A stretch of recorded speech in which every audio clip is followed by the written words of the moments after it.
একদলীয় শাসন ব্যবস্থা থেকে বেরিয়ে বহুদলীয় গণতন্ত্র প্রতিষ্ঠার জন্য বিএনপির জন্ম হয়েছিল। দেশের গণতন্ত্রের উত্তরণ ও অর্থনৈতিক সংস্কারের লক্ষ্যে ৪৬ বছর ধরে কাজ করছে বিএনপি, এমন মন্তব্য করেছেন দলটির মহাসচিব মির্জা ফখরুল ইসলাম আলমগীর। প্রতিষ্ঠাবার্ষিকী উপলক্ষে দলটির প্রতিষ্ঠাতা সাবেক রাষ্ট্রপতি জিয়াউর রহমানের সমাধিতে শ্রদ্ধা নিবেদন শেষে এই কথা বলেন মির্জা ফখরুল ইসলাম আলমগীর। বিস্তারিত মণ্ডল এনামের রিপোর্টে। বিএনপির ৪৬তম প্রতিষ্ঠা বার্ষিকী উপলক্ষে জিয়া উদ্যানে সাবেক রাষ্ট্রপতি জিয়াউর রহমানের সমাধিতে দলটির অঙ্গ সংগঠনের পক্ষ থেকে শ্রদ্ধা নিবেদন করেন সিনিয়র নেতারা সহ হাজারো নেতাকর্মী।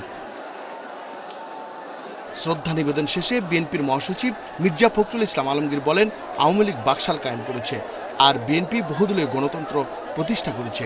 সমস্ত দলগুলোকে যেখানে আওয়ামী লীগ একদলীয় শাসন ব্যবস্থা করে বাকশাল করেছিল, সেখানে শহীদ প্রেসিডেন্ট জিয়াউর রহমান বহুদলীয় গণতন্ত্র প্রতিষ্ঠা করেছেন। জিয়াউর রহমান সেদিন সমস্ত রাজনৈতিক দলগুলোকে তাদের স্বাধীনভাবে কাজ করা,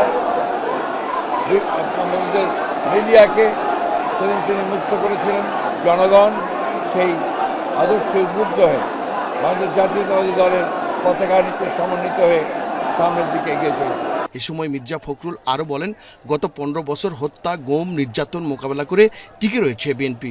বাংলাদেশ জাতীয়তাবাদী দল দীর্ঘ ১৫ বছর ধরে সংগ্রাম করছে, লড়াই করছে।